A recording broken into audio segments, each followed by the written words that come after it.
ظلم اور حیوانیت اور بہیمیت کی مثالیں قائم کر رہا ہے اسرائیل غزہ پر، فلسطینیوں پر۔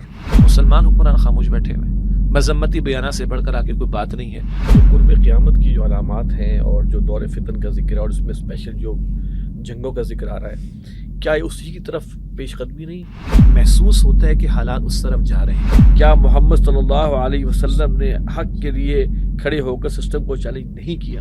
نتائج کا پیدا ہوں گے وہ میرے رب کے اختیار میں، مگر ہمیں آپ کو اپنا فریضہ انجام دینا ہے، وہ اپنی بساط پر ہم ادا کرنے کی کوشش کریں۔ پوری قوم مغربی شیطانی ٹریپ میں پھنس رہی ہے یا پھنس چکی ہے۔ جو طاقت ہاتھ میں نہیں تو اس سے کمتر زبان سے بدلنے کی جدوجہد ہم کر رہے ہیں۔ ہمارے نظام تعلیم کے بنیادی اصول کیا ہونے چاہیے؟ اس کو علم ہدایت کے تابع رکھا جائے۔ وہ علم کم بصری کے جس میں ہم کنار نہیں، تجلیات کلیم و مشاہدات حکیم۔ اور ڈاکٹر اسرار صاحب رحمۃ اللہ علیہ کے ایک آنکھ تو وہ مادی علوم والی خوب کھلی ہوئی ہے اور دوسری آنکھ علم ہدایت والی وہ بالکل بند ہو چکی۔ پاکستان میں تعلیم سے سیرت سازی کا کام کیسے لے سکتے ہیں؟ تربیت میں اہم ترین بات کیا ہے؟ وہ ہے فکر آخرت کا معاملہ۔ سودی نظام میں چوائس آف پروفیشن کیا ہو؟ 100% معاملہ حلال کسی کا نہیں ہو سکتا۔ حضور نے فرمایا کہ وقت آئے گا کہ بندہ خود براہ راست سود نہیں لے گا مگر سود کے غبار سے محفوظ نہیں رہے گا۔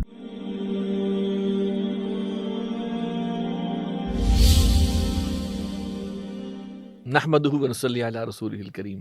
محترم ناظرین، السلام علیکم ورحمۃ اللہ وبرکاتہ۔ امیر سے ملاقات پروگرام جنوری 2024 میں خوش آمدید۔ حسب معمول امیر تنظیم اسلامی ہمارے ساتھ موجود ہیں آپ کے سوالات کے جوابات دینے کے لیے۔ السلام علیکم ورحمۃ اللہ۔ وعلیکم السلام ورحمۃ اللہ وبرکاتہ۔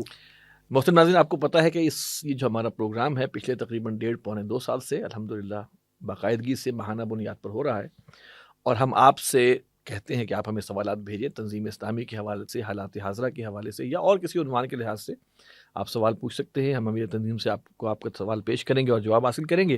ہمارا ای میل ایڈریس ہے markaz@tanzeem.org، اس پر آپ اپنے سوالات بھیجیے گا، اور ایک بات کا خیال کیجیے گا کہ فقہی لحاظ سے سوالوں کے جوابات ہم نہیں دیتے۔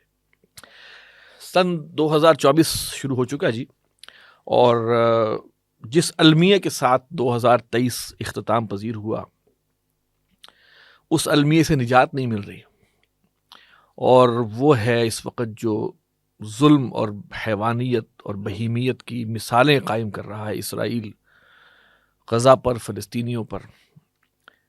اور اس حوالے سے بہت کچھ کہا جا چکا، سنا جا چکا، اور تنظیم اسلامی نے الحمدللہ اس حوالے سے بہت کام کیا۔ میں چاہوں گا تھوڑا مختصراً آپ اس کی ذرا تھوڑا سا اعادہ فرما دیں ہمارے ناظرین کے لیے کہ تنظیم اسلامی نے اللہ کے فضل و کرم سے اس حوالے سے کیا کیا خدمات پیش کی۔ بسم اللہ الرحمن الرحیم، اللہم صلی علی محمد وعلی آل محمد وبارک وسلم، ربی یسر ولا تعسر وتمم بالخیر۔ یقیناً اس سوال کا جو ایک مقصد ہے وہ رفقائے تنظیم کے لیے بھی اور ہمارے احباب کے لیے بھی ایک معلومات کی فراہمی ہی نہیں بلکہ مزید کچھ کرنے کا جذبہ ہمارے اندر پیدا ہو، اس کی یاد دہانی میں سمجھتا ہوں کہ اس سوال کے جواب کی صورت میں ہونی چاہیے۔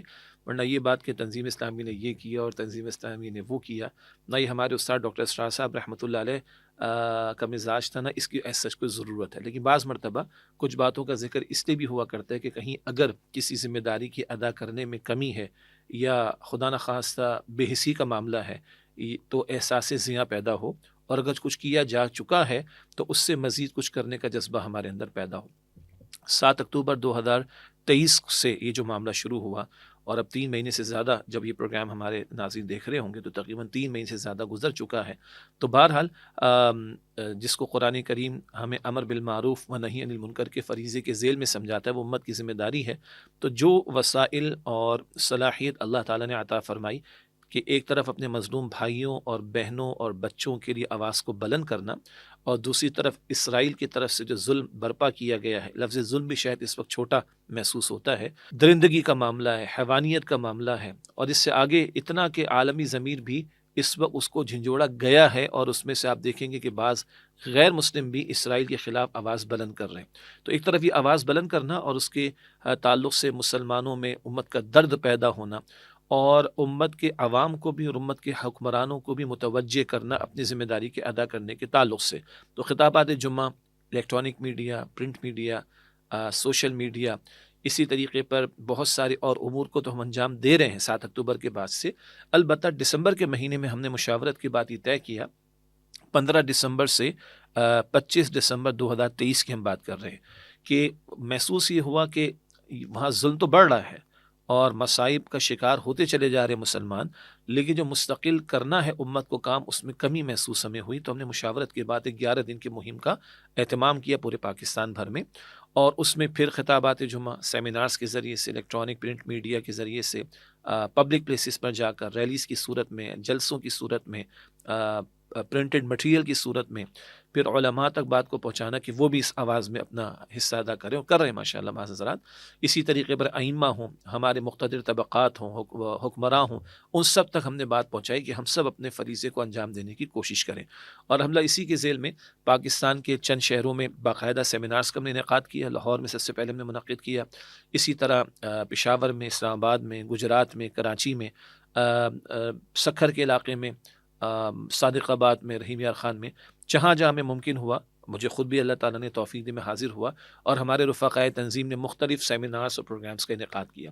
البتہ اس کے دوران بھی اور اس مہم کے اختتام پر بھی ہم نے بات کہی کہ مہم 25 دسمبر کو مکمل ہوگی، اس کا یہ مطلب نہیں کہ ہمارا فرض ادا ہو گیا، نہیں، مستقل کرنے کا کام جاری ہے. چنانچہ دعاؤں کا اہتمام ہم نے توجہ دلائی ہے، قنوت نازلہ کا اہتمام. اسی طریقے پر ہم اپنے بچوں کی ذہن سازی کریں. بہت سے لوگوں کو اندازہ نہیں کہ جہاں حرم مکی ہے، حرم مدنی ہے، اسی طرح حرم اقصی بھی ہے، اور جس طرح کوئی مسلمان گوارہ نہیں کر سکتا کہ مسجد حرام یا مسجد نبوی کے 1 انچ پر کوئی قبضہ کرے، تو کوئی مسلمان گوارہ نہیں کر سکتا کہ مسجد اقصی کے 1 انچ پر کسی کا قبضہ ہو. فقہا کے اسلامی وقف اسلامی ہے اور اس کی حفاظت فرض ہے مسلمانوں پر. اور گویا حماس کے مجاہدین ہوں اور دیگر فلسطین کے مسلمان ہوں، وہ گویا ایک فرض کفایہ امت کی طرف سے ادا کر رہے ہیں. تو اقصی کی تاریخ، فلسطین کی تاریخ، اسرائیل غاصبانہ طور پر قائم ہوا اس کی تاریخ، ظلم ستم جو برپا ہوا اس کی تاریخ، یہ ہم نے عام کیا کہ ہم اپنے بچوں کو، اپنے نوجوانوں کو پڑھائیں. اور شوق شہادت کا پیدا ہونا، جذبہ شہادت کا پیدا ہونا، جذبہ جہاد کا پیدا ہونا. اسی طریقے پر جو ان کے ساتھ مالی تعاون ہو سکتا ہے، بعض ادارے کام کر رہے ہیں تنظیم اسلامی کے پلیٹ فارم سے، پہلے بھی ہم نے بیان کیا. الخدمت فاؤنڈیشن ہے، خبیب فاؤنڈیشن ہے، دارالعلوم کرنگی کراچی مفتی تقی عثمانی صاحب کی سرپرستی میں، ان اداروں کو ہم نے اپنے مشاورت کے بعد ریکمنڈ کیا. جماعت اسلامی کا مرکز منصورہ وہاں پہ بھی، جی بالکل، اور الخدمت فاؤنڈیشن بیسیکلی جماعت اسلامی کے حضرات لے کے چل رہے ہیں. تو ان اداروں کو ہم نے ریکمنڈ کیا، جو بھی کر رہے ہیں ہم نے کہا اپنے اس فریضے کو تو انجام دینے کی ہم کوشش کریں. تو یہ باتیں پہلے بھی ہم نے کی. پھر عوامی سطح پر حکمرانوں کے سامنے مطالبے کو رکھنا، یہ مستقل رکھ رہے ہیں تقاریر کے ذریعے سے اور انداز سے کہ حکمرانوں کے پاس بہرحال طاقت ہے، قوت ہے. آپ دیکھیں نا کہ غیر مسلم ممالک میں 8 لاکھ بندہ لندن میں کھڑا ہو جاتا ہے، یہ تماچا مسلمانوں کے منہ پر. ساؤتھ افریقہ جا کر انٹرنیشنل کورٹ کے اندر مقدمہ دائر کرتا ہے اسرائیل کے خلاف، ظلم کے خلاف اس کے اور نسل کشی کے تعلق سے. مسلمان حکمران خاموش بیٹھے ہوئے، مذمتی بیانات سے بڑھ کر آگے کوئی بات نہیں ہے. اس پر ہم نے کہا کہ پھر ہماری ذمہ داری بنتی ہے کہ حکمرانوں کو بھی توجہ دلائیں، وہ بھی اللہ کے بندے ہیں، نبی صلی اللہ علیہ وسلم کے امتی ہیں، اور امت کا درد محسوس کرنا، اس کے لیے آواز بلند کرنے سے آگے بڑھ کر عملاً کچھ اقدامات کرنا، مالی امداد سے بڑھ کر، اخلاقی امداد سے بڑھ کر، مذمتی بیانات سے بڑھ کر، عسکری قوت کے ذریعے سے ان کے ساتھ تعاون کرنا، یہ حکمرانوں کے کرنے کے کام ہے. ان کاموں کی توجہ ہم مستقل دلاتے رہے ہیں، دلا رہے ہیں اور دلاتے رہیں گے. اور اس حوالے سے ہم چاہتے ہیں کہ یہ مستقل زندہ رکھا جائے اس ایشو کو. ہم اپنی بساط بھری کوشش کر رہے ہیں، اور دیگر علماء اور دینی اجتماعیتوں سے بھی تقاضا کرتے ہیں کہ اس مسئلے کو زندہ رکھ کر اپنے حصے کا کام ہم جاری رکھیں انشاءاللہ. اس میں ابھی جو کچھ دن پہلے حماس کی طرف سے ایک ریکویسٹ بھی آئی ہے جی کہ اس معاملے کو زندہ رکھا جائے، جی اور مظاہرے وغیرہ کیے جائیں تاکہ یہ چیز جو ہے وہ یہ نہ ہو کہ لوگ اس کو خدا نہ خواستہ کہیں معمول نہ سمجھیں. اللہ اس بے حسی سے بچائے کہ 200 لاشوں کا گرنا اور شہادتوں کا ہونا شاید یہ بھی اب ہمیں ہلا نہیں رہا ہے. حالانکہ 100 بندہ اگر شہید ہو رہے ایک دن کے اندر، اکثر ان میں عورتیں اور بچوں کے لاشیں ہیں. مطلب ایک جان مسلمان کی کس قدر قیمتی اللہ کی نگاہ میں. حضور فرماتے ہیں کہ کعبے سے زیادہ ایک مسلمان کی جان اللہ کی نگاہوں میں قدر و قیمت رکھتی ہے. تو ہم ایسے بے حس تو نہ ہو جائیں کہ 100-200 کی خبر پڑے تو شاید ہمیں کچھ احساس ہو. مزید یہ کہ پوری دنیا کا امن اسٹیک پر ہے. آپ دیکھیے اسرائیل لبنان میں وہ حملے کر رہا ہے، حماس کے سینئر رہنما کو بلکہ نائب سربراہ کو شہید وہاں پر کیا گیا، شیخ صالح کو. اسی طرح وہ اپنی جارحیت کو اور آگے بڑھا رہا ہے. تو عرب ممالک کو بھی سوچنا چاہیے کہ مسئلہ صرف فلسطین کا نہیں ہے، ان کی بادشاہت اسٹیک پر جائیں گی اور یوں پھر پورا عالمی امن جو ہے وہ خطرے میں پڑ جائے گا. اس اعتبار سے مسلمانوں کو اپنے حصے کا کام کرنا چاہیے، غیرت ایمانی کا، حمیت دینی کا ثبوت پیش کرنا چاہیے. یہ وہ مستقل کوشش ہے جو اللہ نے ہمیں توفیق عطا فرمائی کہ تنظیم اسلامی کے پلیٹ فارم سے ہم کر رہے ہیں اور کرتے رہیں گے انشاءاللہ. اچھا، کیا آپ یہ سمجھتے ہیں کہ یہ جو قرب قیامت کی جو علامات ہیں اور جو دور فتن کا ذکر ہے اور اس میں اسپیشل جو جنگوں کا ذکر آ رہا ہے، یہ جو چیزیں ہو رہی ہیں اب کیا اسی کی طرف پیش قدمی نہیں؟ دیکھیے، جو مناظر احادیث مبارکہ کے مطالعے کی روشنی میں ہمارے سامنے آتے ہیں اور جس میں مستقبل میں یہ عالمی سطح پر جنگوں کا سلسلہ شروع ہونا، ملحمۃ الکبریٰ، ملحمۃ العظمیٰ یا آرمگڈون جسے کہا گیا بائبل کے اندر، یقیناً محسوس ہوتا ہے کہ حالات اس طرف جا رہے ہیں. البتہ پن پوائنٹ کر کے تو ہم کچھ نہیں کہہ سکتے، لیکن اپنے حصے کا جو کام آج کرنا ممکن ہے وہ تو ہم کریں.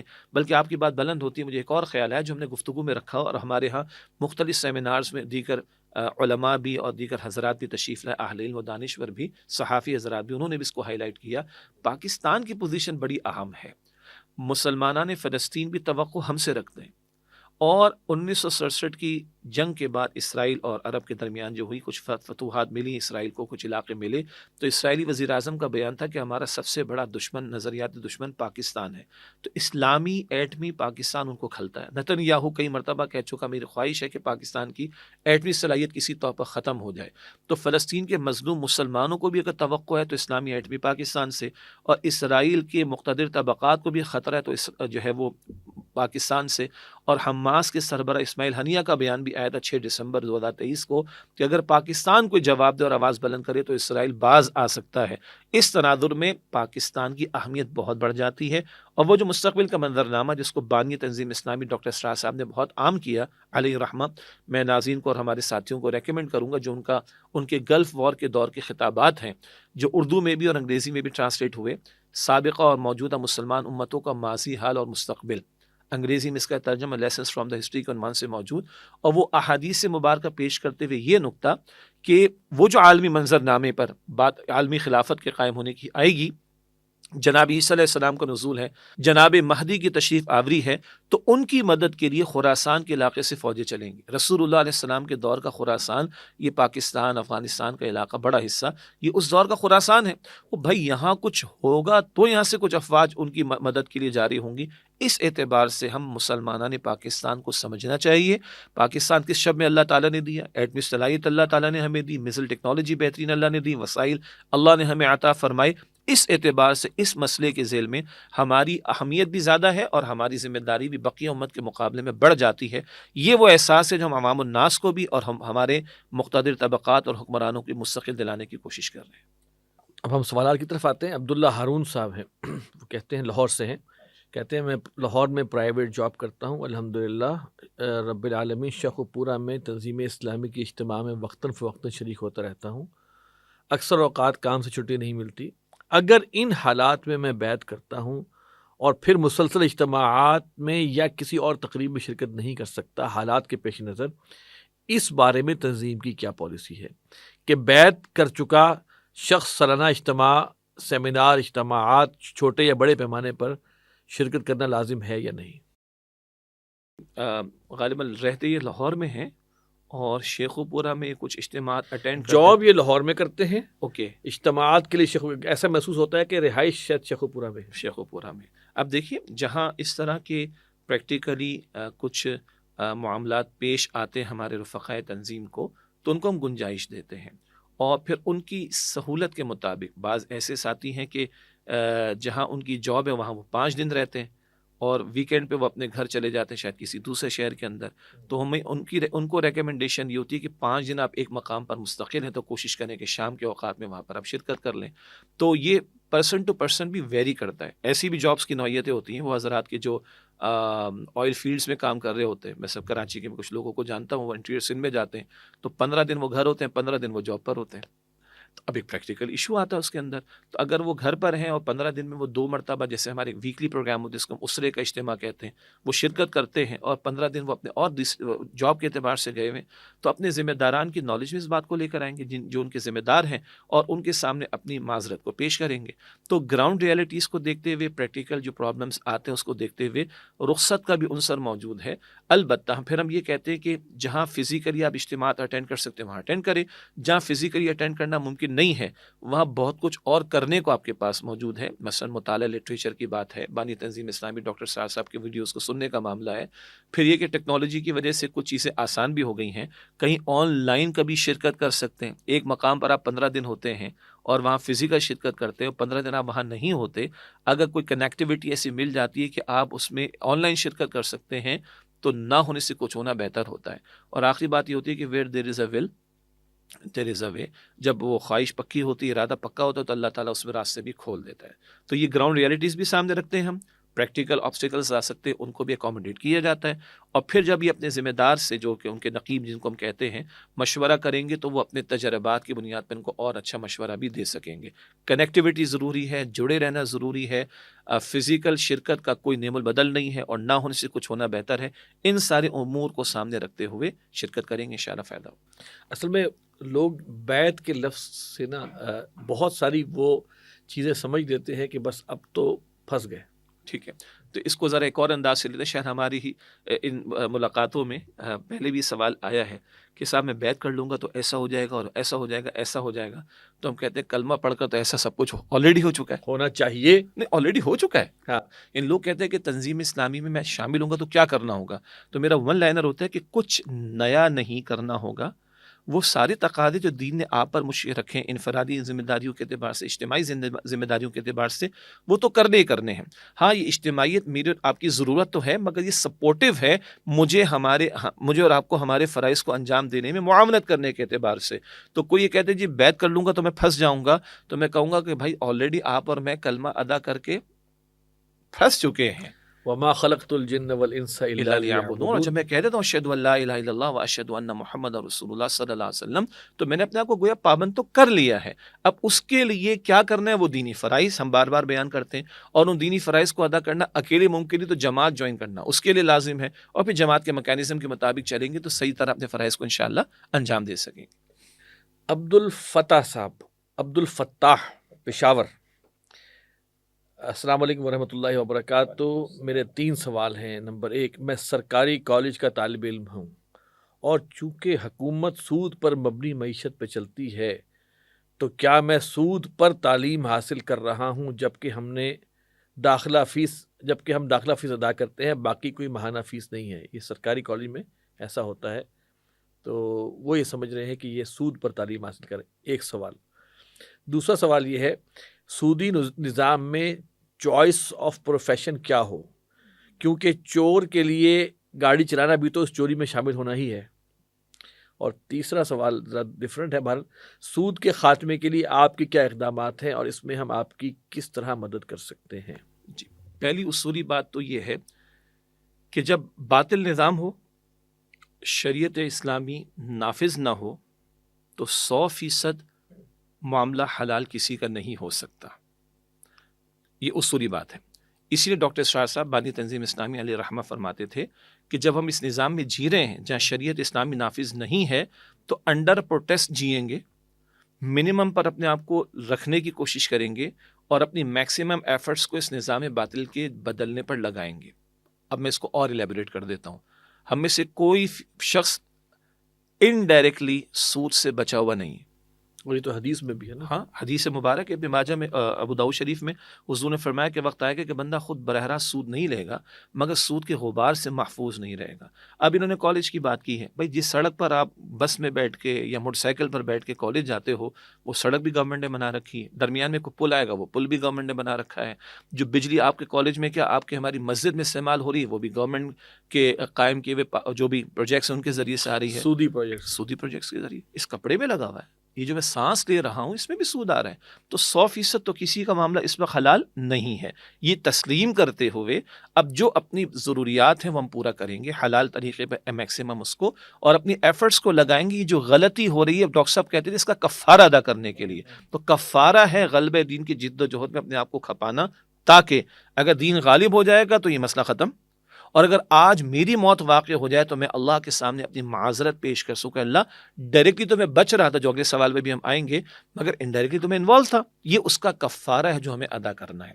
اب اگلی بات انہوں نے چوائس آف پروفیشن کی بات کی ہے, سودی نظام میں رہتے ہوئے. کیوں چور کے لیے؟ کیونکہ چور کے لیے گاڑی چلانا بھی تو اس کے ساتھ چوری میں شامل ہونا جی ہی ہے نا. گویا کہ ہے کہ پھر تو آپ ہم اسمارٹ فون استعمال کرتے ہیں, اسمارٹ فون پہ ٹیکس ڈیڈکٹ ہوتا ہے, ٹیکس جاتا ہے گورنمنٹ کے پاس, اور گورنمنٹ اگر بہت سارے امور غلط انجام دے رہی تو میں تو انڈائریکٹ سپورٹ کر رہا یعنی ہوں, کہ ان کا سینسٹیوٹی ہم اس کی تائید کریں گے کہ اچھی بات اپریشیٹ ہے کریں گے. کہ سینسٹیو ہیں آپ کے ذہن میں ہے, ماشاء تو اللہ اللہ اس بات کی بھی توفیق دے کہ آپ اس نظام کو بدلنے کے لیے کسی اجتماعیت میں آئے. شامل ہوں. ماشاء اللہ. اور چوائس آف پروفیشن وہی ہے کہ آپ ایسے پروفیشن کو, جاب کو, کیریئر کو, بزنس کو, بزنس ایکٹیویٹی کو, اکنامک ایکٹیویٹی کو پرسو کرنے کی کوشش کریں جہاں ڈائریکٹلی آپ سود میں انوالو نہ. جیسے حدیث مبارک ہے نا مسلم شریف میں, نبی علیہ الصلوۃ والسلام نے لعنت فرمائی سود لینے والے پر, دینے والے پر, معاہدہ گواہ بننے والے پر, اور معاہدہ لکھنے والے پر. فرمایا کہ چاروں برابر کے شریک ہیں. تو یہ ضرب جہاں پڑ رہی ہے, یہ اچھی تو سود کا معاملہ ہے, حرام کی شکلیں اور بھی ہیں, اس سے میں ابھی بحث نہیں کر رہا اس تعلق سے, لیکن ڈائریکٹلی تو وہ ہٹ نہ ہو رہا ہو, تو ایسی جاب یا کیریئر کے جہاں ڈائریکٹلی انوالومنٹ نہیں ہے اس کو پرسو کریں, اس کی کوشش کریں. اور وہ بات کہ 100% کسی کا حلال نہیں, اس کے کفارے کے لیے غلبہ دین کی جد و جہد کے لیے اجتماعی زندگی گزارنا ضروری. اور تیسرا جو ان کا تھا کہ ہم کیا کر رہے ہیں, جی اور اچھا, ہم اس میں ہم آپ کی مدد کس طرح کر سکتے ہیں؟ جی بہت اچھا سوال ہے. پہلی بات تو یہ ہے کہ دیکھیے ہمارے پیش نظر یہ ہے کہ انقلابی جد و جہد کے ذریعے نظام کو بدلنے کی جد و جہد کرنا. نمبر ایک, اس دوران میں جب تک انقلاب نہیں آتا تو ہم بدی کو اپنے ہاتھ سے بدلنے کی بھی کوشش کریں گے. جتنے فورمز پر اس سودی نظام کے خلاف بات کرنا ممکن ہے بات کریں گے. اس کے بدلنے کے لیے انٹرم پیریڈ میں اگر کچھ اور امکانات ہیں, مثلا ہمارے بھائی کے علم میں ہوگا کہ تنظیم اسلامی نے بھی, اور پھر جماعت اسلامی کے حضرات اور وکلا بھی ہمارے ساتھ تھے, ہم نے اس کو کورٹ میں فائٹ کیا ہے, اور اس کی تفصیل ہے جو تنظیم اسلامی کے فورم اور سے. یہ فائٹ کرنا بیدی میں آتا ہے. جی یہ بالکل. اور اس سے ہم بات کر رہے ہیں کہ جن کے ہاتھوں میں اقتدار موجود ہے, اور اگر وقت کی عدالت ایک ججمنٹ دے رہی ہے تو وہ حکمرانوں کو گویا کہ ڈائریکشن دیتی, عمل نہیں کرو وہ الگ بحث ہے, وہ ان کو پھر اللہ کو جواب دینا ہے, لیکن وہ ڈائریکشن دے سکتی ہے.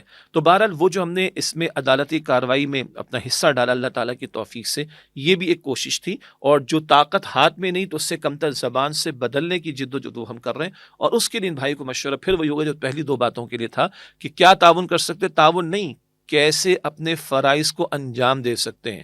اور فرائض میں خود اللہ کی بندگی کرنا, دوسروں کو اللہ کی بندگی کی دعوت دینا, اور بندگی والے نظام کو قائم کرنے کی جد و جہد کرنا شامل ہے. اس کے لیے جماعتی زندگی اختیار کرنا ضروری ہے, جو مستقل ہم اپنا یہ مدعا اور اپنی دعوت سامنے رکھتے ہیں. تو یہ آپ کا تعاون نہیں بلکہ اپنے فرض کو ادا کرنے کے لیے بھی لازم ہے کہ جماعتی زندگی اختیار کر کے دین کے غلبے کی جد و جہد میں اپنا حصہ ڈالیں. اور تنظیم اسلامی نے بہرحال مظاہرے بھی کیے, جسے ہم کہتے ہیں مہمات جو تھیں سود کے حوالے سے, بہت پورا ملک جو ہے اس سے میں ہوئے مظاہرے بھی الحمدللہ. اور اس میں ہمارے ساتھ بہت سے لوگوں نے تعاون کیا ہے, ائمہ مساجد نے, علماء نے, بعض حکومتی ذمہ داران نے.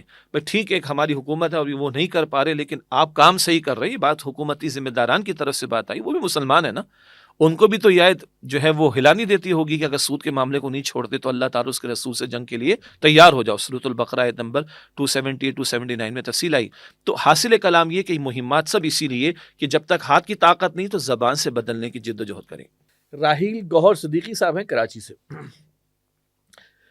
ان کے سوالات ہیں 3 سوالات ہیں, اس میں 2 میں سمجھتا ہوں کہ ہم فی الحال شروع میں لیتے ہیں, پھر بعد میں دیکھتے ہیں. سوال نمبر 1, ہمارے نظام تعلیم کے بنیادی اصول کیا ہونے چاہیے؟ بہت بڑا سوال ہے اور بہت تفصیل طلب سوال ہے. دیکھیں چند اصولی باتیں اگر ہم سامنے رکھیں نا, اللہ تعالیٰ نے آدم علیہ السلام کو زمین پر بھیجا, پہلے انسان, پہلے نبی, پہلے خلیفہ. 2 علوم دیے, علم الاسماء بھی دیا اور علم ہدایت بھی دیا. اشیاء کا علم مراد جس کو ہم عصری علوم کہتے ہیں, زمین پر خلافت قائم ہونی ہے تو زمین کے وسائل کا علم بھی ہونا ضروری ہے اور مسائل کا علم ہونا بھی ضروری ہے. تو علم الاسماء بھی اللہ تعالیٰ نے ان کو دیا. سورۃ البقرہ آیت نمبر 31 میں تفصیل. پھر اللہ تعالیٰ فرما رہا ہے سورۃ البقرہ ہی کی آیت نمبر 38 میں فَإِمَّا يَأْتِيَنَّكُم مِّنِّي هُدًى فَمَن تَبِعَ هُدَايَ فَلَا خَوْفٌ عَلَيْهِمْ وَلَا هُمْ يَحْزَنُونَ. جب جب تمہارے پاس میری طرف سے ہدایت آئے، جو میری ہدایت کی پیروی کریں گے، ایسے لوگوں کو نہ کوئی خوف ہوگا نہ وہ غمگین ہوں گے. تو آپ دنیا جہاں کے ڈسپلنس پہ تعلیم دیں اور تعلیمی عمل کو جاری رکھیں، کوئی ایشو نہیں. مگر پہلے دن سے کہا تھا کہ اس کو علم ہدایت کے تابع رکھا جائے. یہی بات آخری وحی جو نبی علیہ السلام کو عطا ہوئی، آخری کلام قرآن حکیم عطا ہوا، اس کی پہلی وحی کی پہلی آیت میں بتائی گئی اقرا بسم ربک الذی خلق. پڑھیے مگر اپنے رب کے نام کے ساتھ. اس وقت ایشو کیا ہے؟ مغرب نے بڑی ترقی کی ہے، مادی علوم میں بڑی ترقی کی ہے، لیکن اگر آپ دیکھیں تو بڑے مسائل سے وہ بیچارے آج بھی گزر رہے ہیں. وجہ کیا ہے کہ ایک آنکھ بقول ڈاکٹر اسرار صاحب رحمۃ اللہ علیہ کے، ایک آنکھ تو وہ مادی علوم والی خوب کھلی ہوئی ہے اور دوسری آنکھ علم ہدایت والی وہ بالکل بند ہو چکی. اسی لیے انگریز مفکر کے بڑے مشہور الفاظ ہیں، وہ کہتے ہیں کہ ہم نے ہوا میں اڑنا سیکھ لیا، پرندوں کی طرح جہاز بنا لی، آج ہم چاند پر پہنچنے کی بات ہو چکی. زمین میں جا کے کہتا ہے کہ ہم نے سمندر میں جا کے مچھلی کی طرح تیرنا سیکھ لیا، ہم نے سب میریز بنا لی. اوپر اڑ رہے ہیں پرندوں کی طرح، سمندر کی تہہ میں جا کے تیر رہے ہیں مچھلیوں کی طرح. زمین پر انسان بن کر زندگی گزارنا ہمیں نہیں آیا. تو انسان کو انسان بنانے والی شے وہ اللہ کی عطا کردہ ہدایت ہے. تو ہمارے نظام تعلیم میں اصل اصول کیا ہوگا؟ جتنے ڈسپلنس میں پڑھانا ہے پڑھائیے، مگر اس کو وحی کی تعلیم کے تابع رکھنے کی کوشش کی جائے. نمبر 1. دوسری بات، اب آپ کے میرے ملک میں اس وقت کچھ 13 سے زیادہ نظام ہائے تعلیمات چل رہے ہیں، جن میں جناب 0 فیس سے لے کر اب بلکہ ایسے بھی اسکولز ہیں کہ جہاں بچوں کو کچھ دے کر بھی پڑھایا جا رہا ہے کہ چلو ان کی سپورٹ ہو جائے گی. تو 0 فیس سے لے کر ڈالرز تک میں پیمنٹ ہو رہی. تو ہم گویا کہ اتنے مائنڈ سیٹ اس ملک کے اندر قائم کر رہے ہیں. ہم کہتے ہیں کہ نہیں، اس امتزاج کے ساتھ تعلیم کا معاملہ ہونا چاہیے کہ سرٹن لیول، آپ اس کو میٹرک کہہ لیں، آپ اس کو انٹرمیڈیٹ کہہ لیں. سعودیہ میں یہ ماڈل ہے، البتہ ان کو پرابلمز ہیں جب وہ جاتے ہیں انٹرنیشنل یونیورسٹیز کی طرف. خیر وہ میں ڈسکس نہیں کر رہا، لیکن ماڈل کیا ہے کہ ایک کنٹمپریری ایجوکیشن کا سلیبس ہے، وہ سارے بچے پڑھیں گے، اور اسی کے ساتھ بیسک قرآن کی تعلیم، حدیث کی تعلیم، فقہ کی تعلیم، سیرت کی تعلیم وہ پڑھیں گے. اب آفٹر میٹریکولیشن یا انٹرمیڈیٹ اس بچے کا ایپٹیٹیوڈ، اس کے پیرنٹس کی خواہش، اس کا اپنا خواہش کا معاملہ کہ آیا یہ میڈیکل میں جانا چاہتا ہے، انجینئرنگ میں جانا چاہتا ہے، تو بیس اس کے پاس موجود ہے. نہیں، یہ بچہ فقہ میں آگے جانا چاہتا ہے، تفسیر میں آگے جانا چاہتا ہے، حدیث میں آگے جانا چاہتا ہے، بیسک علم اس کے پاس موجود ہے. تو کچھ اس طرح کے امتزاج کی کوشش کرنا ضروری ہے. اگلی بات یہ ہے کہ نظام تعلیم جو ہے نا، اس کو کمرشل نہ ہونے دیا جائے. آج آپ ہم اپنے ملک میں دیکھ رہے ہیں بڑے بڑے بزنس کمیونٹی کے حضرات، جن کے آپ اور میں واقف ہیں، سیٹلائٹ چینلز بھی ان کے موجود ہیں، ان کی فیکٹریز بھی موجود ہیں، مگر ان کا بڑا بزنس جو ہے وہ اسکولز کا بزنس ہے. ہم نے اس کو جب کمرشل بنا دیا تو کمرشلائزیشن استاد کے دماغ میں بھی ہے، اونرز کے دماغ میں بھی ہے، اور شاید بچوں کے دماغ میں بھی آ جاتی ہے. تو اس طرح کے مقدس، اس کو ہم کہتے ہیں کہ جو شعبہ جات ہیں، یہ ہے میڈیکل خاص طور پر آ جاتا ہے کہ ان شعبہ جات کو کمرشل نہیں ہونا چاہیے. اکراس دا بورڈ کوئی بیسک اسٹرکچر سیم آپ رکھیں.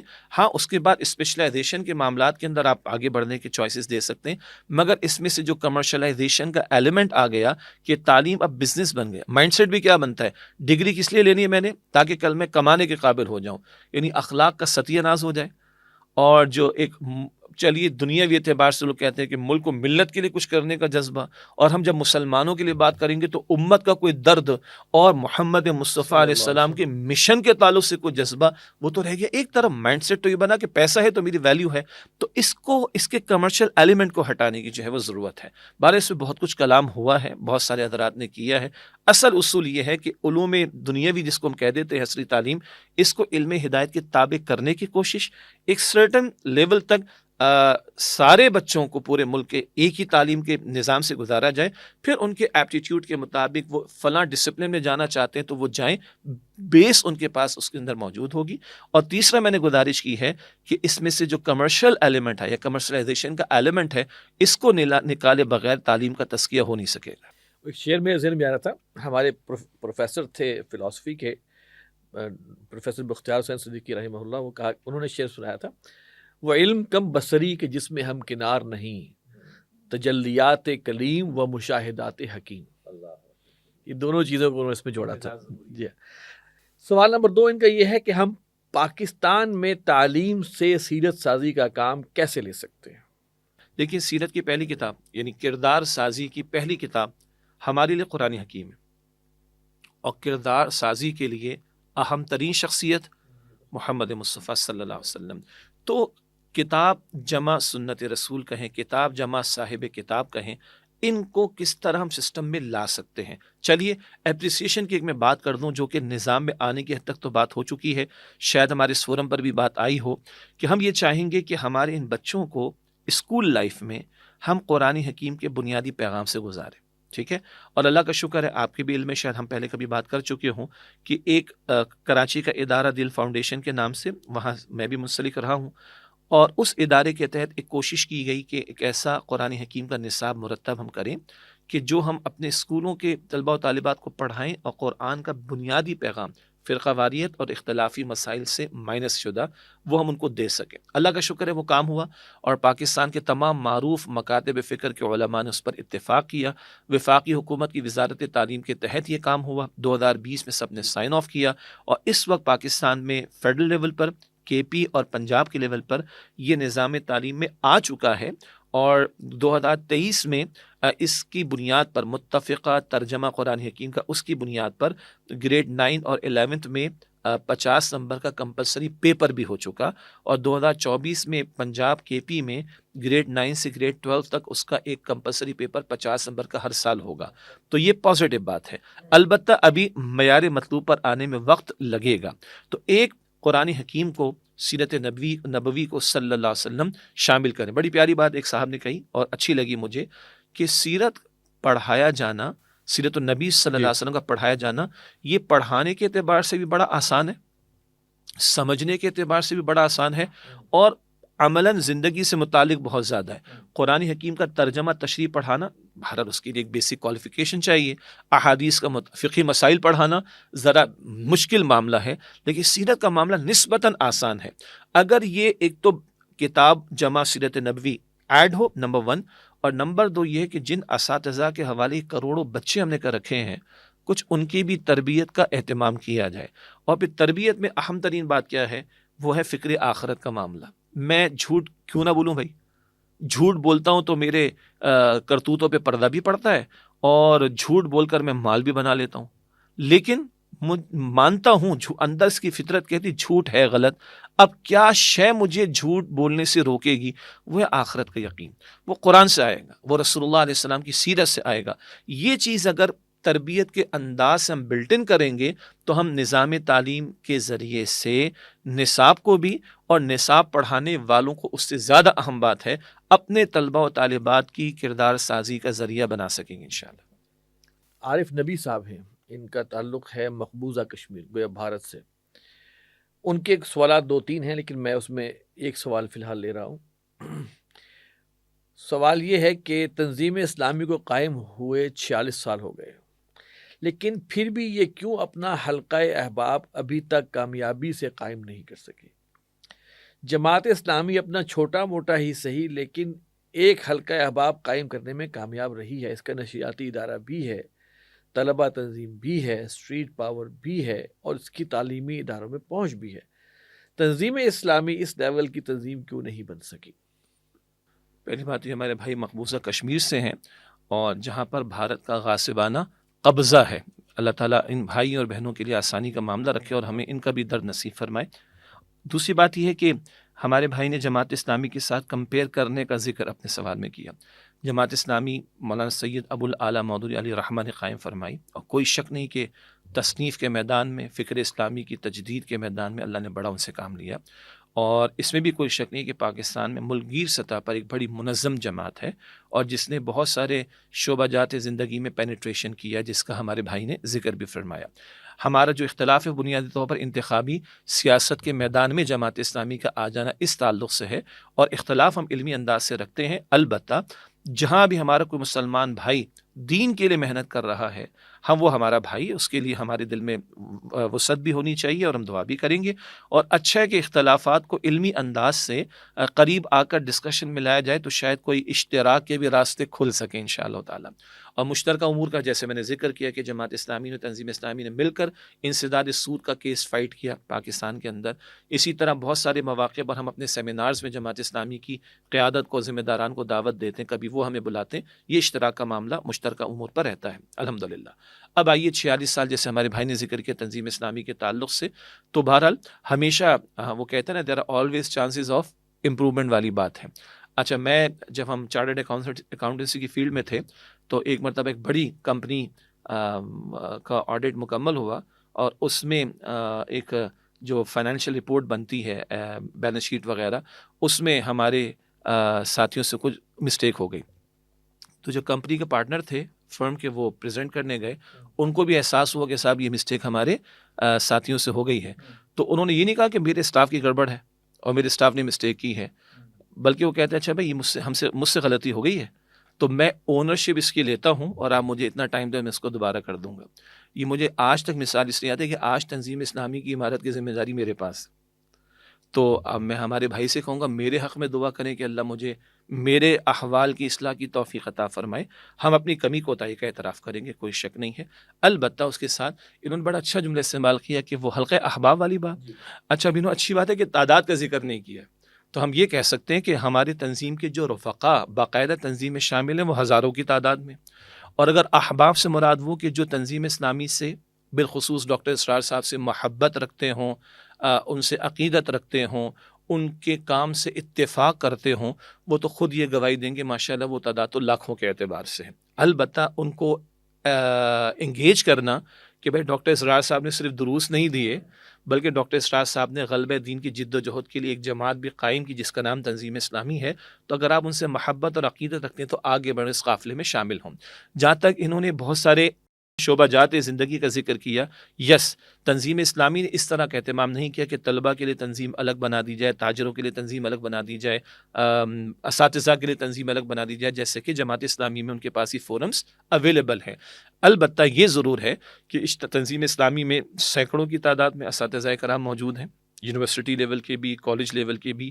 اور ابھی ہمارا سالانہ اجتماع ہوا تھا 2023 نومبر میں، تو ہم نے جب انالیسس کیا تو تقریباً 43+ پی ایچ ڈیز تنظیم اسلامی میں رفقائے تنظیم ہیں اور ڈفرینٹ ڈسپلنس کے اندر وہ پی ایچ ڈیز بھی ہیں. ہم نے دیکھا کہ انجینئرس کی ایک بڑی تعداد ہمارے ساتھ ہے، ہم نے دیکھا کہ لائرس کی خاصی بڑی تعداد ہمارے ساتھ ہے، ہم نے دیکھا کہ ڈاکٹرز کی ایک بڑی تعداد ہمارے ساتھ ہے، ہم نے دیکھا کہ تاجروں کی ایک بڑی تعداد ہمارے ساتھ ہے، اور ہم نے یہ بھی دیکھا کہ نوجوانوں کی، جن میں وہ بچے کے جو اسکول گوئنگ ہیں، اسی طرح پھر کالجز میں جانے والے، یونیورسٹیز میں جانے والے، وہ بھی ہیں. اور فارغ التحصیل میں اگلی بات دس کرنے لگا تھا، ماشاءاللہ جزاک اللہ خیر. غالباً 200 سے زیادہ ہمارے ساتھ وہ رفقائے تنظیم ہیں جو فارغ التحصیل جو آپ فرما رہے ہیں، جو کہ درس نظامی کے فاضلین ہیں، یعنی وہ 8 سال کا جو درس نظامی کا کورس ہوتا ہے اس سے وہ گزرے ہوئے ہیں. اور بہت سارے ہمارے ایسے ساتھی ہیں کہ جو ائمہ مساجد کی ذمہ داری اور خطبہ جمعہ کی ذمہ داری ادا کر رہے ہیں. تو یہ وہ حلقہ احباب ہے الحمدللہ. اسی طرح خواتین کا بھی ایک نظم گو کہ دینی مزاج اور ستر حجاب کے احکامات کا ٹھیٹ لحاظ رکھتے ہوئے اس کو ہم نے قائم رکھا. تو الحمدللہ یہ سارے مختلف شعبہ جات سے، پروفیشن سے تعلق رکھنے والے حضرات بھی تنظیم میں شامل ہیں. لیکن ہم اس بات کا اتفاق کریں گے کہ بہتری کی گنجائش موجود ہے. آپ دعا کریں اللہ تعالی ہم اس کی توفیق عطا فرمائیں. اصل میں دیکھیے کہ جماعت اسلامی کا بھی ہدف جو ہے باہر اقامت دین ہی ہے، اور ڈاکٹر صاحب احمد رحمہ اللہ جو ہیں وہ بھی مولانا مودودی سے انہوں نے فیض حاصل کیا اور ان کو اپنا ہمیشہ استاد مانا. تو اس لیے اور تنظیم اسلامی کا مقصد بھی طریقہ کار میں اختلاف ہے، وہ گفتگو رہے گی جاری انشاءاللہ تعالی، اور اپنے اپنے انداز سے اس کو ہم پرسو کریں گے. تو ہو سکتا ہے کل کسی اشتراک کی طرف بھی اللہ تعالی ہمارے ذہنوں کو منتقل اور اصول یہی ہے کہ تعاونوا علی البر والتقوی، بالکل، اور آگے بھی ہے ولا تعاونوا علی الاسم والعدوان والی بات. جزاک اللہ خیر. اچھا جی، ایک آیا ہے لمبا سارا سوال تو نہیں، کچھ حال دل ان صاحب نے بیان کیا ہے، میں پڑھنا چاہ رہا ہوں اس کو تاکہ اس پر ہماری کچھ گفتگو ہو جائے. یہ ہے کاشف لطیف صاحب. کہاں سے بھلا؟ جگہ نہیں لکھی انہوں نے. اچھا ٹھیک ہے، لگتا ہے جذبات میں جگہ لکھنا بھول گئے. میرا سوال یہ ہے کہ مغربی ممالک میں سڑکوں پر عریانیت عام ہے، جس کے نتیجے میں خواتین کے ساتھ بہت زیادہ زیادتی ہوتی ہے. شادی کے بغیر رشتہ معمول بن گیا، خاندانی نظام تباہ ہے۔ جمہوریت کی بدولت ہمارے ماڈرن رہنما، آزاد خیال مذہبی لیڈر، ان کی مدد سے پاکستان میں تقریباً ہر بری چیز، عادات، طور طریقہ درآمد کرتے ہیں مغرب سے۔ البتہ اس آزاد میڈیا کے کردار کو نظر انداز نہیں کیا جا سکتا کہ ہمارے پڑوسی ممالک، دونوں ممالک میں اسلامی نظام ہے، اب یہ شاید ایران کی بات کر رہے ہوں گے۔ ہماری گلیاں بے حیائی کے لباس میں ملبوس خواتین سے بھری ہوئی ہیں، غیر محرم کے ساتھ کندھے سے کندھا ملا کر کام کر رہے ہیں، جس سے بہت جلد ہی خواتین کے ساتھ زیادتی کی شرح بھی بڑھ سکتی ہے۔ ہر جگہ مجسمے ہیں، بغیر سود کے ملک نہیں چل سکتا۔ یہاں تک کہ ہماری پارلیمنٹ میں LGBTQ سے متعلق قوانین پاس ہوئے ہیں۔ پوری قوم مغربی طرز زندگی یا شیطانی ٹریپ میں پھنس رہی ہے یا پھنس چکی ہے۔ یہ ملک کسی طرح بھی مسلم ملک نظر نہیں آ رہا۔ میں جب مذہبی رہنماؤں، خاص طور پر نظام اسلامی کے رہنماؤں کو خاموش دیکھتا ہوں تو کیا یہ سب قابل قبول ہے؟ سسٹم کو چیلنج کرنے والا کہیں نظر نہیں آتا۔ کیا محمد صلی اللہ علیہ وسلم نے حق کے لیے کھڑے ہو کر سسٹم کو چیلنج نہیں کیا؟ پہلی بات تو ہے کہ ہمارے ان بھائی کے جذبات کی ہم قدر کرتے ہیں کہ منکرات کو دیکھ کر جو ایک بندہ مومن کی کیفیت ہونی چاہیے اس کا اظہار انہوں نے اپنے سوال میں کیا ہے، یعنی چہرے کا رنگ تو بدلے، اور بلکہ اللہ کے رسول علیہ السلام کو غصہ کب آتا تھا؟ حضرت عائشہ رضی اللہ تعالیٰ عنہ فرماتی ہیں کہ حضور نے اپنے ذاتی معاملات میں کبھی کسی سے انتقام نہ لیا، نہ غصے کا اظہار فرمایا، لیکن جب اللہ کی حدود میں سے کوئی حد ٹوٹتی تو سب سے بڑھ کر غصہ خود اللہ کے رسول کو آتا تھا صلی اللہ علیہ وسلم۔ تو یہ تو عین ہمارے دین کے تقاضا ہے کہ منکرات کو دیکھ کر میرا دل کڑنا چاہیے، میرے چہرے کا رنگ بدلنا چاہیے، اور اس کے خلاف میری نفرت ہونی چاہیے، منکرات کے خلاف، اور اس کو بدلنے کے لیے کچھ نہ کچھ مجھے اپنے حصے کا کام کرنا چاہیے۔ پھر انہوں نے رسول اللہ صلی اللہ علیہ وسلم کا ذکر فرمایا جس سے مجھے اب مزید جواب دینے میں آسانی ہے۔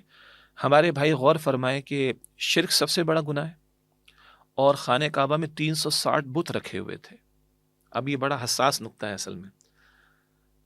13 سال تک آغاز وحی کے بعد حضور مکہ مکرمہ میں رہے صلی اللہ علیہ وسلم، آپ نے کسی بت کو تو نہیں توڑا۔ یہ بڑا حساس نقطہ ہے۔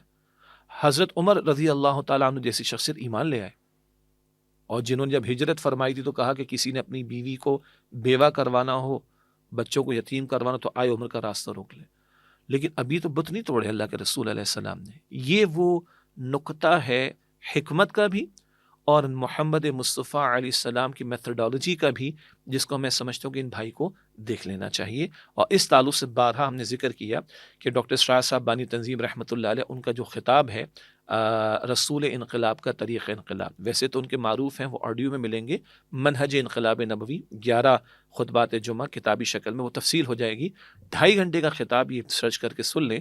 رسول انقلاب کا طریق انقلاب صلی اللہ علیہ وسلم، کیوں 13 برس تک ان کو گوارا کیا، کیوں ایک بت نہیں توڑا نبی علیہ الصلوۃ والسلام نے، کیوں صحابہ میں امیر حمزہ ایمان لے آئے ہیں، عمر فاروق ایمان لے آئے رضی اللہ تعالیٰ عنہما، ایک بت نہیں توڑ، کیوں برداشت کیا؟ یہ وہ حکمت اور فلسفہ سیرت النبی ہے صلی اللہ علیہ وسلم، جس کو سمجھنے کی ہمیں ضرورت ہے۔ ہیونگ سیڈ دس، جہاں تک ان منکرات کے خلاف، پھر اصولی بات جو ہم نے پچھلے جواب میں بھی ذکر کیا، اللہ کے رسول علیہ السلام نے 3 درجات بیان فرمائے نا، بدی کو دیکھو تو اپنے ہاتھ سے بدل دو، اگر ہاتھ کی طاقت ہے تو زبان سے بدلو، فلیغیرہ، بدلو، اور زبان کی بھی طاقت نہیں تو دل میں برا جانو، لیکن یہ ایمان کا کمزور ترین درجہ ہے۔ تو آج اگر ہمارے پاس طاقت نہیں ہاتھ سے بدلنے، گھر میں ہے تو گھر میں تو طاقت چلا سکتا ہوں میں، کیا محلے والے کے بچے کو طاقت سے روک سکتا ہوں؟ محلے کے نوجوان کو طاقت سے روک سکتا ہوں؟ نہیں، وہ نظام کے پاس طاقت ہے، تو پھر نظام کو بدلنے کی جد و جہد کرنا ہمارا فرض بنتا ہے۔ لیکن اگر ہاتھ سے بدلنے کی طاقت نہیں تو زبان سے تو بدلوں۔ ان منکرات کے خلاف الحمدللہ ڈاکٹر اسرار صاحب رحمۃ اللہ علیہ خوب گفتگو کرتے تھے، بے حیائی کے خلاف بات کرتے تھے، یہ سودی دھندوں کے خلاف بات کرتے تھے، سود کی حرمت کے حوالے سے تذکرہ کرتے تھے، اور منکرات کے حوالے سے ستر و حجاب کے احکامات بیان کرتے تھے۔ بڑا لوگوں نے کہ اکبر نام لیتا ہے خدا کا، اس زمانے میں وہ چہرے کے پردے کے بھی قائل تھے، بڑی شد و مت کے ساتھ اس کا ذکر فرماتے تھے۔ الحمدللہ، ہاں، وہ کسی نے کہا وہ آنکھیں جو ڈاکٹر اسرار صاحب کی تھی وہ ہمارے پاس تو نہیں ہے، وہ لب و لہجہ جو ڈاکٹر اسرار صاحب کے پاس علی رحمہ وہ ہمارے پاس تو نہیں، اور وہ فراست جو ڈاکٹر اسرار صاحب کو اللہ تعالیٰ نے دی تھی شاید ہمارے پاس نہیں ہے، مگر وہ کام ہمارے پاس ہے۔ سود کے خلاف بات کرنا، LGBTQ کا ہمارے بھائی نے ذکر کیا ہے، بے حیائی کا ہمارے بھائی نے ذکر کیا، اور چھوڑ دیں مغربی معاشروں کو، آپ کے میرے ملک خداداد پاکستان میں زنا کے راستے عام ہیں، آج ارلی میرجز ہم نہیں کرے تو بچے اور بچیوں کی جوانیاں لٹ رہی ہیں. آج ہم نے بے لگام میڈیا کی آزادی دے رکھی ہے تو ہر دوسرے دن بچے اور بچیوں کے ساتھ زیادتیوں کے واقعات ہمارے سامنے آ رہے ہیں. بھول جائیں مغربی معاشروں کی جو مخلوط تعلیم اس کا شاخسانہ بھگت رہے, تو ہم تو اس کے خلاف بات کرتے ہیں اور اس کے خلاف خطابات جمعہ میں بات کرتے. پھر تنظیم بھارت جو استطاعت اللہ نے دی اتنا ہی کر سکیں گے نا, کمی ہے وہ ہم اعتراف کریں گے. جیسے پچھلے سوال میں ہم نے کیا, ہر 3 ماہ کے بعد تنظیم اسلامی کی زیر اہتمام ایک منکرات آگاہی مہم کا اہتمام پورے پاکستان میں ہم کرتے ہیں. جی اس میں کبھی معیشت کے حوالے سے کسی منکر کے خلاف, وہ رشوت بھی ہے, وہ سود خوری بھی ہے, وہ ناپ تول کی کمی بھی ہے, وہ حرام کی اور شکلیں بھی ہیں. کبھی معاشرت کے اعتبار سے سطر حجاب کے احکامات کی خلاف ورزی ہے, بے پردگی ہے, فحاشی ہے, عریانی ہے, ان سب کے تعلق سے ہم کلام کرتے ہیں. کبھی نظام کے اعتبار سے کہ اگر شریعت نافذ نہیں ہے تو قرآن پاک کہتا ہے من لم یحکم بما انزل اللہ فاولئک هم الکافرون, جو لوگ اللہ کے نازل کردہ کلام کے مطابق فیصلے نہیں کرتے وہی عملاً کفر کر رہے ہیں. تو یہ تو مستقل فریضہ امت کا, باقاعدہ ہر 3 مہینے کے بعد ان منکرات کے خلاف ہم پبلک میں جا کر, پبلک پلیسز پر جا کر, خطابات جمعہ میں, ریلیز کی صورت میں, کارنر میٹنگز کی صورت میں, اور اپنے مواد کو پرووائڈ کرنے کی صورت میں, حلقہ مقتدر طبقات تک پہنچانے کی صورت میں, یہ سارے امور ہم انجام دینے کی کوشش کریں اسی فریضے کے تحت کہ کنتم خیر امت اخرجت للناس تأمرون بالمعروف وتنہون عن المنکر, تم بہترین امت ہو جنہیں لوگوں کے لیے برپا کیے کہ تم نیکی کا حکم دو گے, تم بدی سے روکو گے. نتائج کا پیدا ہوں گے وہ میرے رب کے اختیار میں, مگر مجھے ہمیں آپ کو اپنا فریضہ انجام دینا ہے, وہ اپنی بساط پر ہم ادا کرنے کی کوشش کر رہے ہیں. اچھا, اس میں میں سمجھتا ہوں شاید انہوں نے جو ہے ان کو ایسا محسوس ہو رہا ہے کہ شاید زیادہ اویئر نہیں ہے تنظیم اسلامی کی اس حوالے سے ایکٹیویٹیز کے لحاظ سے. تو پہلی بات تو ہے کہ تنظیم اسلامی کی جو مظاہرے یا اس طرح کی کیمپینز ہوتی ہیں اس میں توڑ پھوڑ نہیں ہوتی, کیونکہ ہوتا یہ ہے کہ توڑ پھوڑ کرو گے تو نیوز میں خبر آئے گی, کوئی FIR کٹیں گی تو خبر آئے گی اخبارات میں, شرافت سے تو کوئی خبر دیتا نہیں. میں آپ کو لطیفہ عرض کر دیتا ہوں, جب ہمارے مظاہرے ہوتے ہیں نا, ریلیز ہم نکالتے ہیں, آپ کراچی کی بات کریں, لاہور کی بات کریں, اسلام آباد کی بات کریں, ہم ٹریفک کو ڈسٹرب نہیں کرتے. ہم دونوں سڑک کے دونوں طرف کھڑے ہو جائیں گے اگر ہم اسٹیٹک ہو کے کرنا, اور ریلی بھی اگر ہم نکالیں گے تو باقاعدہ ہم ایک لین میں ایک کارنر پہ چل رہے ہوتے ہیں. ایک بات. دوسری بات ہے, ہمارے جو پولیس اہلکار بھائی ہیں ہمارے, جو ذمہ داری پر ہوتے ہیں لا انفورسمنٹ ایجنسیز کی طرف سے, ان کے الفاظ میں آپ کو سناتا ہوں. یار آپ لوگ بڑے پرامن قسم کے لوگ ہیں, آپ لوگوں کی وجہ سے نہ ہمیں ٹریفک کو کنٹرول کرنے کے لیے کھڑا ہونا پڑتا ہے, نہ ویجیلنٹ رہنا پڑتا ہے کہ کوئی توڑ پھوڑ نہ ہو جائے. ہم کہتے ہیں کس کی گاڑیاں توڑیں گے؟ اپنے مسلمان بھائیوں کی. کس کی گاڑیوں کی شیشے توڑیں گے؟ اپنے مسلمان بھائیوں کے. اور ہم دینی حلیے کے ساتھ دین کا کام کر کے اگر اپنے مسلمان بھائیوں کی گاڑیوں کی شیشے توڑیں گے تو ان کے بارے, وہ ہمارے بارے میں کیا رائے قائم کریں گے؟ ایک جگہ کراچی میں انسداد سود کے تعلق سے ایک ہمارا مظاہرہ تھا, تو کوئی خاتون تھی جو کہ نان مسلم تھی اور انگلش اسپیکنگ تھی. وہ کہیں ذرا شہر کا ایک ایسا علاقہ کہ جہاں سپریم کورٹ کا بھی ایک عمارت ہے, یعنی اس کا ایک بینچ ہے, وہاں بیٹھتا ہے کبھی, اور دیگر علاقے بھی. ان کا بعد میں فیس بک پہ کہیں میسج آیا کہ صاحب میں ایک جگہ سے گزری, بڑے ڈسپلن قسم کے لوگ تھے, انہوں نے ٹریفک کو ڈسٹرب نہیں کیا, بڑے اچھے پلے کارڈس لے کر یہ کھڑے ہوئے تھے, بس صرف یہ تھا کہ وہ انگریزی میں کوئی نہیں تھا, میں سمجھ نہیں سکی کہ یہ کیا کر رہے تھے, بٹ لیکن جو کچھ کر رہے تھے اٹ واز امیزنگ کہ یہ اتنا ڈسپلن انداز میں ہو رہا ہے. تو آپ کی بات بجائے کہ آج کل نیوز میں آنے کے لیے پھر آپ کو بہت کچھ کرنا پڑتا ہے جو کہ اصل نہیں ہوتا, ہم وہ نہیں کرنا چاہ رہے ہوتے. باقی ہمارے بھائی ہماری ویب سائٹ کو دیکھتے رہیں, تنظیم کے جو اور فورمز ہیں, تو انشاءاللہ تعالیٰ جو بھی میں نے مختصر باتیں کی ہیں ان کے شواہد بھی اور ان کی تفصیلات ان کو وہاں پر مل جائیں گی. اچھا, اس میں ایک اور جو ایلیمنٹ میں سمجھتا ہوں کہ ہمیں تحدیثاً لینے میں بتانا چاہیے کہ رفیق تنظیم سے جو تقاضا کرتے ہیں کہ اپنے اختیار کی حد تک وہ ان تمام چیزوں پر عمل کرے, اس کو نافذ کرے, بے پردگی کو وہ, یعنی کہ رفیق تنظیم جو تنظیم میں شامل ہوتا ہے تو ان تمام چیزوں کے ساتھ وہ یعنی کہ نبرد آزما ہو رہا ہوتا ہے ان تمام چیلنجز. یعنی ریاست کے حکمرانوں سے مطالبہ کریں نا, تو گھر کی ریاست کا حکمران کون ہے؟ میں. تو جہاں میرا اختیار ہے وہاں تو نافذ کرنے کی کوشش کریں, تو پھر باہر آ کر بات کرنے کا منہ بھی ہوگا نا. بڑی کڑوی بات ہے لیکن حق بات ہے. اتأمرون الناس بالبر وتنسون انفسکم وانتم تتلون الکتاب, لوگوں کو تم بھلائی کا حکم دیتے ہو, نیکیوں کا حکم دیتے ہو, اپنے آپ کو بھول جاتے ہو حالانکہ تم کتاب کو پڑھتے ہو. تو بٹ نیچرل وہی بات جو ہم نے کہی تھی کہ جہاں اختیار ہے تو وہاں اس کو نافذ کریں, اور جہاں اختیار نہیں وہاں اس کی جد و جہد کی جائے گی. جہاں طاقت سے اختیار ہے ہاتھ سے بدلنے کا, وہاں ہاتھ استعمال کریں گے. ہاتھ کی طاقت ابھی نہیں ہے تو زبان سے بدلنے کی کوشش کریں گے. جزاک اللہ جی. آج میں سمجھتا ہوں کہ ہمارے سوالات اور بھی خیر آتے ہیں, اور اس میں کچھ فقہی نوعیت کے ہوتے ہیں جو کہ ہم نے پہلے سے معذرت کی ہوئی ہے.